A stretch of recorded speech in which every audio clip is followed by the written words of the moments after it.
That's right, Scott Cole, Nick Mazzetsko. We are back again, and this time we are breaking down the 2022 Baltimore Ravens here in the AFC North as we continue through. If you missed the first three teams, we feel pretty good about the Bengals winning the division. Browns make it close. Steelers, yeah, maybe a 500 team at best. And then we get down to these Baltimore Ravens that we're going to be really trying hard to find them some wins. In the win game, it's all about Lamar Jackson and can he be Superman? We will have the 2022 Baltimore Ravens, our final team in the AFC North, next.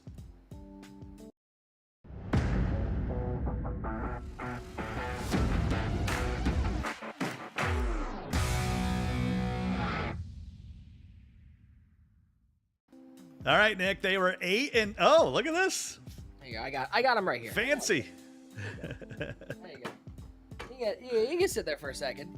That's Mark Andrews right there. You can sit there for a second. He's a beast. No question about it. Last year, they were 8-9. They finished last in the division. Had some injuries, right? And they lost some of their best players in the offseason. Like we always do, let's jump into how they did last year, and do you think they can improve this year? Last year was a weird year for the Ravens. Obviously, losing Lamar Jackson for a lot of that year. Tyler Huntley, who I like to call the Wish.com Lamar Jackson, performed admirably.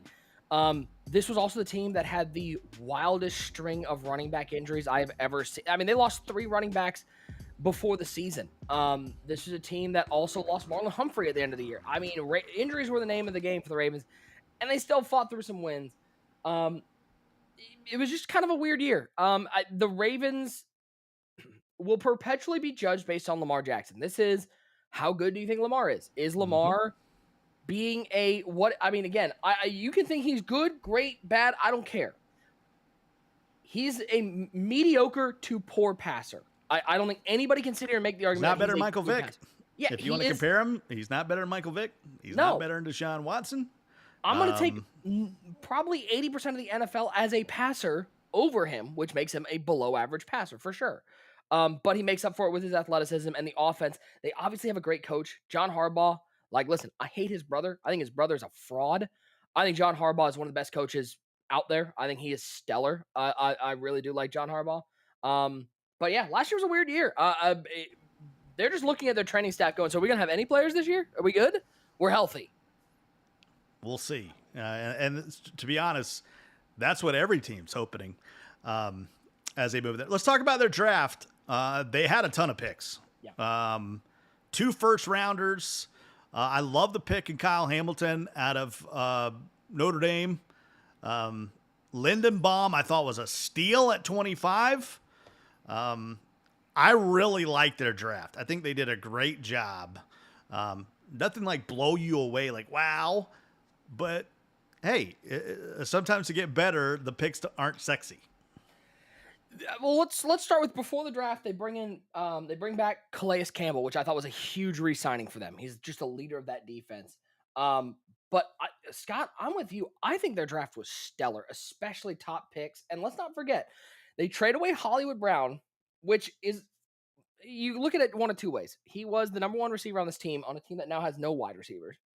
But he's a guy who only had one 1,000-yard season. And whenever I watched him play, I was not that impressed by what he could do at the wide receiver position. He was athletic for sure, but I don't think anybody was watching Hollywood Brown and being like, this is a top. They got a first-round pick out of him. And what did they do? They turned that into what I think is a really nice draft class. Kyle Hamilton at 14. This was a guy who they were saying could go number 1 overall or in the top 3. They get him at 14 to show up the back end of that defense. That secondary kind of scary now. Tyler Lindenbaum, as you mentioned, I like him a lot. I think he might have been the top interior offensive lineman in the draft. They get him at 25. And then let's not look past... An absolute steal. Absolute steal. And then they get a guy in David Ajabo in the second round, who, again, on the opposite side of Aiden Hutchinson, had 9.5 sacks last year for Michigan. This was a guy who I think has a higher... I think Aiden Hutchinson is really good. I think Ajabo has a higher ceiling. I think Ajabo, he's very raw, but he is athletically stellar. Reminds me of Ziggy Ansah a lot when the Lions took him out of BYU. Just very raw, long, long arms, very like one of those guys with a high bend. That's what David Ajabo is. The rest of the draft was fine. They pick up some pieces. They pick up an offensive lineman or two. They pick up another corner, but really that top three might have been the best first three picks outside of the New York teams. Like really stellar draft from the Ravens, and they got an additional first round pick with the trade. But they didn't get any wideouts. You know what I'm saying? Like, I mean, they have a ton of rookie wideouts on this team. Yeah. A ton. They don't have any veterans at wideout. They don't have any wide receiver one at all. Mark Andrews is the best receiver on this team. And he plays tight end, by the way. What is it with AFC North teams and looking at their needs and looking at the draft and going, the Bengals watched Joe Burrow tear his ACL and draft a wide receiver with their first pick. Again, it turned out great, but they didn't take an offensive lineman. The Steelers looked at their offensive line, one of the worst offensive linemen, and took a tight end with their first pick. Like, what are we doing? Like, these AFC North teams just don't care about needs. Yeah, this and this is another thing to keep an eye on all year long, Scott, with these Baltimore Ravens. Lamar Jackson's in a contract year. He is getting paid $23 million this year. He is a UFA after this year. They do not have a contract in place with their guy. This does one of two things to a quarterback. They either play up to their potential to go get that contract, or they're distracted by the contract situation. And that's going to determine how this Ravens season goes. Well, he has reported to minicamp, right? So, I mean, that's a good sign, right? So he's walking the company line right now, but he's also his own agent. Like, his family's his agent. Like, his mom's his agent. Like, I get it. Hey, 10% of whatever. And I know some agents only get like 5% because, 4, 2, 3, 1, because the contracts are so huge, but they got nothing at wide receiver. It's like a tight end, running back, full back kind of offense, right? I mean, Ricard is maybe their best running back. He's a big guy at fullback. I'm being facetious here at over 300 pounds, but it's going to be the option in the RPO game, right? Can they throw enough wrinkles and, smoke and mirrors to be able to move the football? I mean, they got a good special teams. Justin Tucker, can they get any better than that? But it's going to come down to this defense. And I'm afraid to say it, but if this defense doesn't force a couple turnovers a game, if not maybe scoring, they really need a short field. But that secondary is absolutely ridiculous. That's the only reason that we're going to give them wins upon this schedule is the way their defense is going to play. Yeah, offense, again, kind of like the Steelers, up and down. Again, I've said over and over, not a big Lamar Jackson fan, but if you're running the NCAA 14 option offense, he's great, and that's what they're going to be running. I mean, if you go into Madden, the Ravens playbook is literally 28 pistol formations. Like, that's all it is. Running back room is a big question mark as to who their best one is. J.K. Dobbins, Gus Edwards, both got hurt last year. They brought in Mike Davis, which was a weird choice, but hey, South Carolina. Yep. A lot of running backs out there. Obviously Mark Andrews, top 5 tight end in the league. He's might be top 3. O-line improved with Tyler Linderbaum. They also brought in Morgan Moses at right tackle. I love which is a nice shore up. The rest of it, Kevin Zeitler also at right guard, former Brown, former New York Giant. That right side line is good, and they got Ronnie Stanley on the left side. The O-line's solid.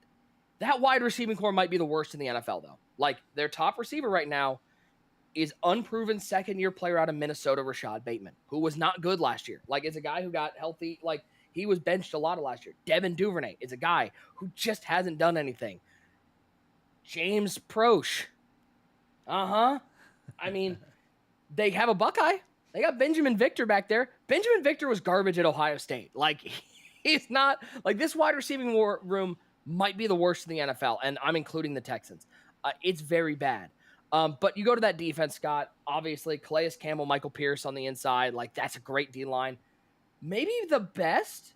I mean, you look at a 3-4. They're 4 linebackers. Tyus Bowser, Josh Bynes, Patrick Queen, Odafe Owe might be the best young core in the league. Like, athletic. They can guard the pass. They get after the quarterback. Like, they're really good. And then the secondary, I mean, you add Kyle Hamilton. You have Marlon Humphrey. And Marcus Peters. Defense is good. This is almost cookie cutter what the Steelers are, except the Steelers want to turn around and hand the ball off, and the Ravens want to run NCAA offense. Like, if you took the Steelers similar. And Ravens and you put the team together, they'd be fantastic.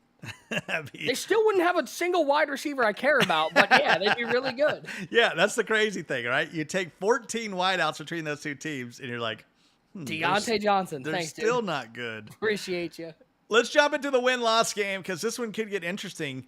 I'm going to go ahead and preview it. I think they start the season 2-0. Let's get to it. September 11th.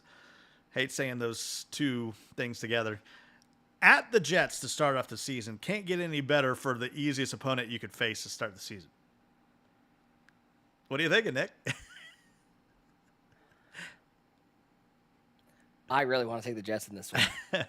Scott, I do. And here's why. It is not a knock on the Ravens. That's kind of a knock on the It Ravens. is a toss-up game, which It's is a crazy toss-up. when you're talking about the Jets versus the Ravens. I think the Ravens win this game. But let me just play a scenario for you where the Jets win this game. Okay, I love This to is a hear it. Jets team with a lot of energy behind them. They bring in they had what I will say the best draft of, and they got the number one wide receiver in the draft in my opinion, Garrett Wilson. They got the best offensive lineman and the best running back in Brees Hall.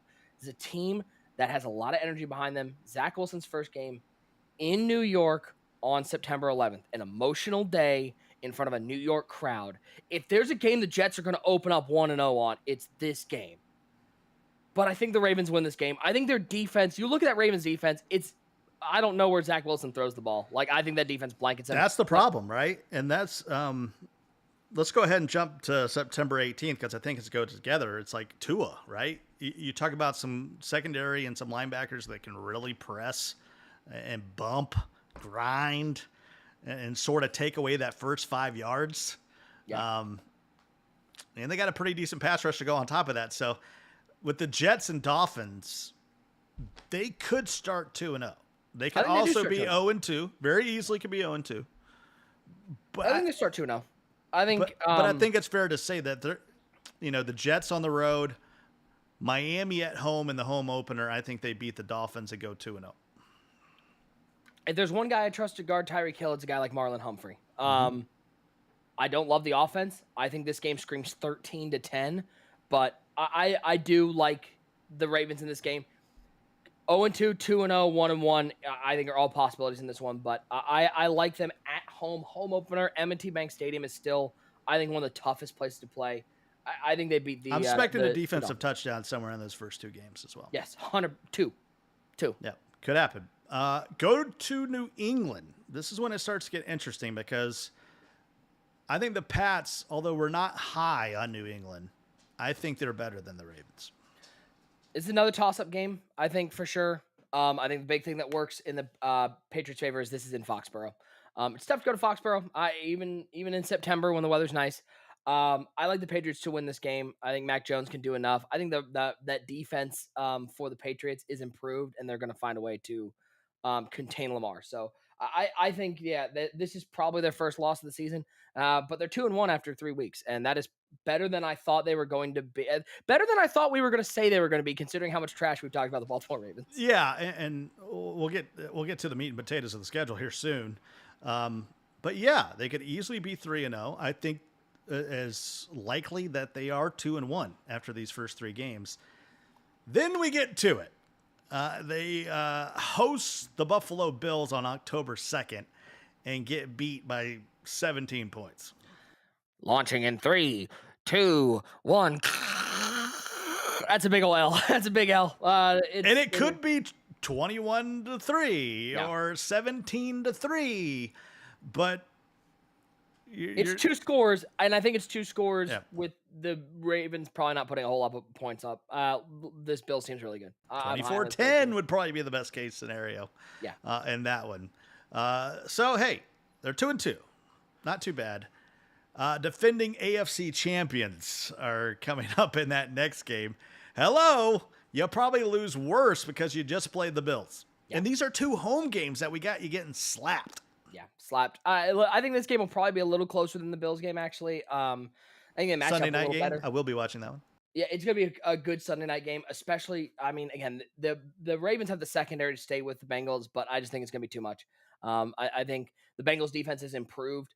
It's improved a lot from 2 years ago. We'll see if they can continue on that pace this year, but I think the Bengals, slap them down. Yeah, and the 2-1 start turns into 2-3 pretty quickly. All right.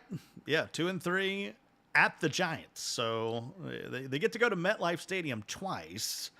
Uh, First, they beat the Jets, and then they face a Giants team that we got a lot of question marks about. The Fighting Saquon Barkley's toss-up game. I mean, this is like the fourth toss-up game we've thrown their way. Yeah. And a lot of it's just because they have a really good defense. And when they face these young quarterbacks, they got a chance. Yeah, this one is a toss-up game. I think if it's a toss-up game, that's probably 60-40 closer. I think the Ravens win this game. Listen, the Giants are still 2 years away, I think, from being solid, and they have a big question mark at quarterback. This is the Daniel Jones prove-it year, by the way. We'll talk about the Giants in a couple weeks, but this is the Daniel Jones prove-it year, whether he's worth it. They improve on defense. Kayvon Thibodeau, I'm very excited to see what he does. I still just don't love that defense. Dexter Lawrence and Kayvon Thibodeau are kind of all I like there. Yeah. And again, if there's a wide receiving core that rivals the pitifulness of the Baltimore Ravens, it's Kenny Galladay, Sterling Shepard, and Kadarius Toney. Like, ugh. I like Galladay and I like Shepard. They just haven't shown us much. Also, in a their while. tight end right now is Ricky Seals-Jones. So he's Yeah, I'd basically love to like Mark Andrews. That sounds like the most amazing country folk singer ever. Let's move on. Oh, October. Mamie, some mountain music. October 23, they face your team. They host the Cleveland Browns. And we said during the Browns thing, because they don't have Deshaun Watson, this one's also a toss-up game, which I can't believe we're saying. But anytime the Browns and Ravens get together, it's probably going to be a little wacky. Yeah, I said this in our preview. Even though I don't like the Ravens, I think the Browns lose this game. They do not win at M&T Bank Stadium. They are very bad on the road in Baltimore. I don't know why. They have a bugaboo about it. They cannot go there and win. Baltimore, they struggle more with beating Baltimore on the road than any other team. I like the Ravens to win this game over Jacoby Brissett and the Cleveland Browns. They have the defense certainly to lock down the Browns. This game is going to be gross. If you remember, the Browns and Ravens played last year on like a Thursday night football game, and there was 9 combined interceptions. I expect more of the same. All right, so sitting ugly here. They go down to Tampa Bay. They lose. They lose these next two games. They go to Tampa Bay and they go to New Orleans. I think they will give Winston trouble. It's a Monday nighter. Yeah. Against New Orleans. So let's just be clear. On our friends at Amazon, they're on Prime Video Thursday night, October 27th. Al Michaels and Kirk Herbstreit. Yeah, can't wait to see that awkward relationship, the odd couple. A Thursday and a Monday nighter on the road. I think they lose both of them. They certainly lose to Tampa. They just don't have the defense. They don't have the offense to keep up with what Tampa's going to do. I think that's going to be a close game. That's 23-17 to me. But in Tampa. New Orleans is interesting. This is as 50-50 of a game. Again, I'm excited to not talk about New Orleans for a while, so please don't make us do the NFC South next. It's a weird team. I think that the Saints win this game at home, and for 2 reasons. One, for whatever you think the Saints is, it is still hard to go to the Superdome and win games. One of the best home field advantages. And you look at the Saints defense. Cam Jordan and Marcus Davenport, really good run-stopping DNs. They've got athletic linebackers in Demario Davis, Pete Warner, and Zach Bond. And then, let's not forget, Marshawn Lattimore's out there, who is a top 5 corner. Yeah. And they bring in Tyrann Mathieu, which I think is such a great signing for that defense. And he's gonna expect. I mean, everyone's level of play goes up when Matthew's on the field. You saw it with the Chiefs when he wasn't out there. It was like they were lost. So, yeah. Walter agrees with it. So, yeah, he's a big honey badger. It's a toss. Yeah, he's huge. I think going into this bye week, 3-9 is probably where I got them. 4-5 best case scenario. Maybe they get to 5-4. Maybe, but they would have to come out here. They'd have to have a signing. To be honest, they would have to have a wide receiver between now and the start of the season. I got them at 3-6 right now. Could they be 4-5 for sure? There's a lot of toss-up games here. By the way, can I just point out, I am very excited to watch Marlon Humphrey and Marcus Peters go up against Michael Thomas and Jarvis Landry and Chris Olave. Like, that's going to be a fun game, I think. Yep. Yeah. If Jameis Winston, we talked about Jameis Winston so many times, right? He could throw 5 touchdowns against you. He could also throw 5 interceptions. And he could also do both of them in the same game. Heading in the bye week, 3-9. That's kind of where we got them. Very winnable game hosting the Panthers on November 20th. Yeah, and I think they win that game coming off the bye. John Harbaugh is about as good as a coach coming off the bye. Carolina stinks. Legit. I haven't gotten a chance to look at their schedule. I think Carolina might be a 3-win team. Like, that's how bad this team is. Sorry, Panthers fans. You got some nice pieces, but quarterback's We awful. will be going to the NFC South next. So I gotta talk about the Saints more. no. We can go to the AFC South if you want. We could go into the NFC AFC South it East. is, man. I'm really excited for the NFC South. Can't wait to talk about it. Yeah. Well, here's the thing. I want to either go to the NFC South or the AFC East because that's who the division we're talking about is playing. That's the opposite. We gotta go NFC. So it just kind of we got AFC, NFC, AFC. All right. I'm sorry to put you through the Saints maybe winning Carolina's the division. Gonna lose this game. Saints maybe winning the division. I mean, by the way, how nice is it if you're a Ravens fan who's possibly sitting there at 3-6, reeling a little bit? Your first 2 games off the bye week are Carolina and the next opponent, Jacksonville. The Jacksonville who I got Jaguars. one in the Super Bowl. And most people's mad in franchise modes. Yeah. Listen, I'm excited for Doug Peterson. Good for Jacksonville. Trevor Lawrence?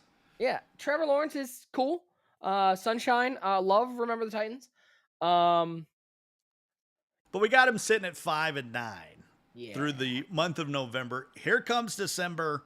Here come the Broncos, a team we have yet to talk about this season.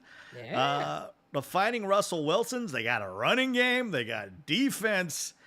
And although you're hosting the Broncos, you're going to wish you were playing the Jacksonville Jaguars. I don't think it's a blowout or anything like that. I don't think the Ravens get blown out at all.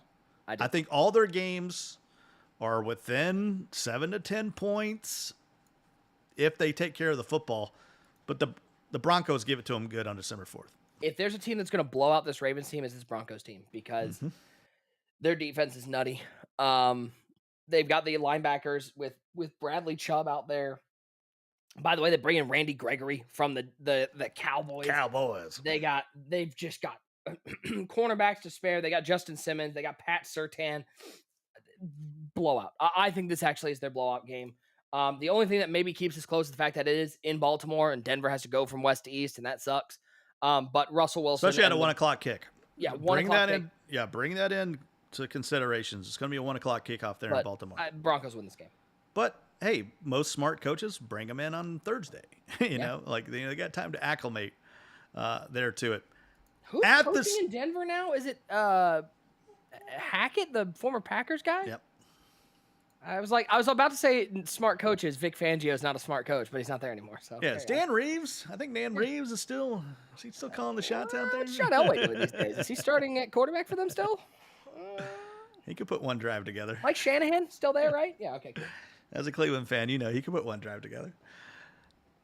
Sorry about that. Speaking of Cleveland, we'll get there in a moment. But December 11th.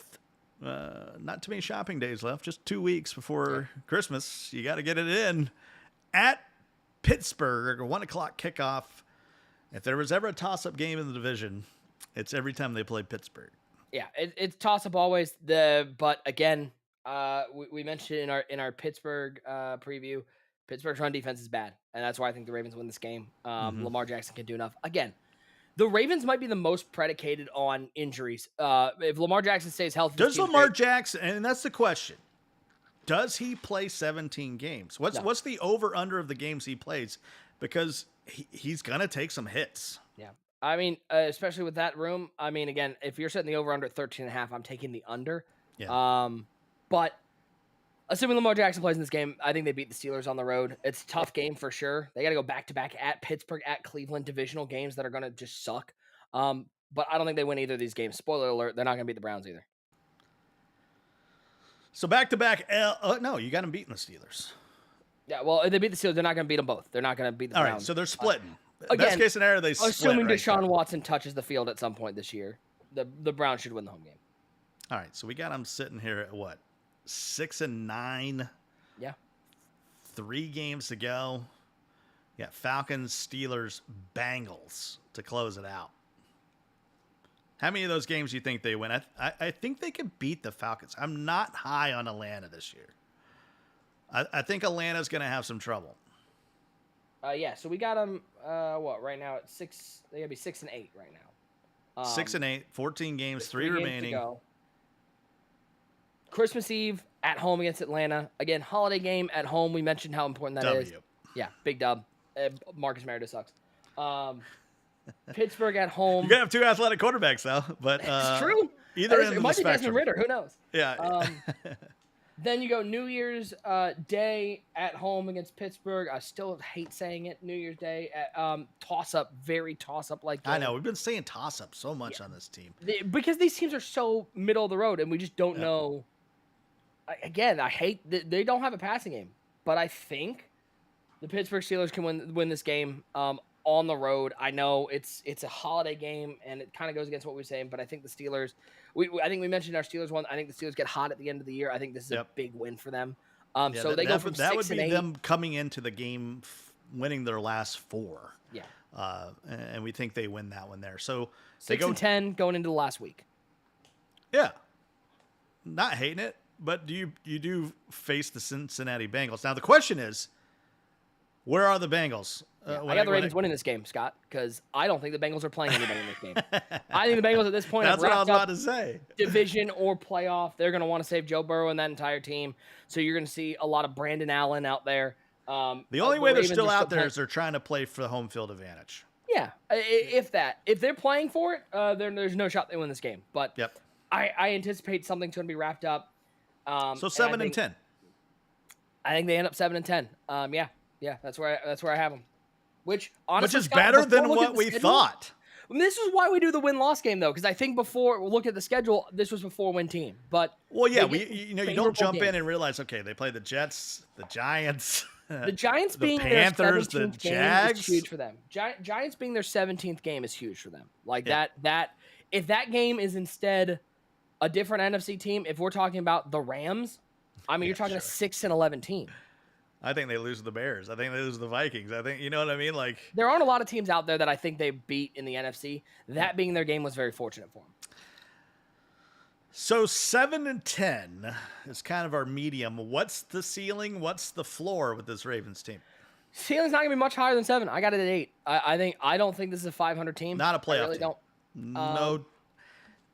And before you jump down our throats, they were 8-9 last year with a better offense. Maybe not a better defense. I think that defense got better. The defense got healthy. A little bit better. Healthier? They got healthier at least. That's a good way to put it. We hope, right? We're hoping. We're all crystal balling it. This was probably the schedule we had the least toss-ups on because I just don't think there's a lot of leeway here. I think every game, like obviously it's the NFL any given Sunday. Could they go out and beat Tampa on the road? Sure. And then they could come home and lose to the Jets or they could lose to the Dolphins. I mean, it could happen. I think their ceiling's 8. I don't see this as a 500 team. I think their wide receiving core is going to hurt them. Again, what's the bottom? Any signings, they could bring in somebody, certainly. I'm holding up a number for their bottom. I'm going to wait until you say what the bottom is, and then I will put mine immediately up. Least wins possible for the Ravens. Honestly,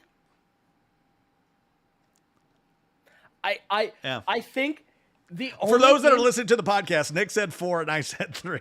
Honestly, which is the majority of our people that we listen put. to that. I have both New York teams and Atlanta as their only they're gonna go win those games. Panthers, Jags, and Jets. and Jaguars. That's their 4 games. Yeah. Could they drop one of those? Yeah, I think the Giants are the most likely. Easily. Yeah, but I think 4 is their floor. I don't think they're not. There's too much talent defensively to be much lower than that. And again, obviously, this team is so predicated on if Lamar Jackson gets hurt, they go immediately from 8 to 4. Like that's how it is.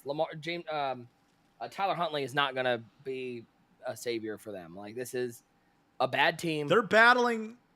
Depending on what they do against the Steelers, will be the difference between are they 3rd or 4th in division. Yeah, third's the ceiling. Sorry to say that. But again, you look at this AFC North. I mean, you're sitting there. I think through our previews, we had 12-win Bengals team, 10 or 11-win Browns team, and then a 500-ish, maybe slightly below Steelers team, and a 7-10 Ravens team. That's a good division. Like that is a division that most teams would kill for. When we get to the FC South, we'll see where there's going to be some good defense, right? There's going to be good pass rushing. It's their games are They're going to feel like old school SEC football, right? There's going to be three yards in a cloud of dust at times. Yeah, I mean, this is one of those teams that I sit there and I go, with how much they run the ball and with how bad their receivers are, I don't understand how every team doesn't go out there with 8 players in the box, double team Mark Andrews, and go beat me with Devin Duvernay. I dare you. If you do, congratulations. It's like the Warriors winning the other night with Andrew Wiggins dropping 26. Dude, congrats. He had the game of his life. He's the worst, might be the worst All-Star in NBA history, and he dropped 26 to beat you. Cool. Like, if Devin Duvernay goes for 140 yards, we have a bad defense and didn't deserve to win. But you're not going to beat us by throwing to Mark Andrews 12 times, and you're not going to beat us with Lamar. By the way, if Lamar Jackson does an extension, I don't think he plays. There's no reason to play. Wouldn't surprise me. If you don't get an extension, there's no reason to go out there because like you literally got nothing. And it's literally backyard football. You versus I agree with Walter. Right, Walter? You versus the big kids. You know what I mean? Like it's 100%. backyard football, you versus the big kids. And that's kind of where we're at right now. So who do you got winning the NFC South? Because that is the team we're going to do next week. There's no reason not to go with Tampa. Yeah, I think Tampa is the favorite in the clubhouse. Walter, we're doing a show here, bud. We're doing a show. Walter's a big Marcus Mariota fan, actually. He thinks Atlanta. So No. I think it's a Saints or Buccaneers kind of. Yeah. Let's go. We'll be with the Fighting Tom Brady's. Why not? We'll kick it off with the Fighting Tom Brady's next week. Hope you'll join us as we dip into the NFC South. Consider the AFC North closed. Bengals on top. Browns finishing second. We have the Steelers finishing third. And then at the bottom, the Fighting Mark Andrews. But they got great helmets. I mean, are these not great? I mean, look at that. I like the all black. Throw a little purple in there. I'm never crispy. hating on purple. They're crispy. There's a lot of birds in this league. There's a lot of birds. Yeah. And You said birds, and Walter was like, birds? Walter doesn't like birds. But we'll be back with some Pirates next week. Pirates! My dog is now running around outside. Thanks, Walter. My dog's like, I hear another one here. Wait a second. Scott Cole, Nick Mazzesko. We'll see you next week with the Buccaneers.